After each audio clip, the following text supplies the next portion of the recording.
రైతులకు నీళ్లు రావాలి, ఎంత తొందరగా వస్తే అంత మంచిది, మంచినీటి బాధ పోవాలి, సాగునీటి బాధ పోవాలి రాష్ట్రంలో అని ఆరాటపడ్డాం తప్ప మేము ఆనాడు కోమటిరెడ్డి కంపెనీ మీద కేసు పెట్టలే.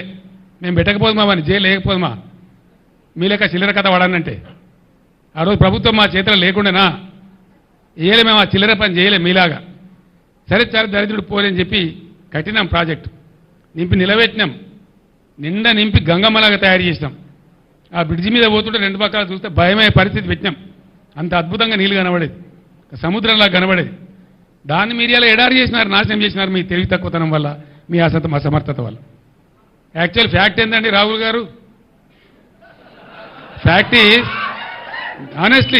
ఆనెస్ట్లీ టెలింగ్, గోదావరిలో వచ్చే వరద మామూలుగా ఉండదండి. ద ఫ్యాక్ట్ ఈజ్ దిస్, గోదావరిలో పైనుంచి నీళ్లు తక్కువ, కింద నీళ్లు తక్కువ.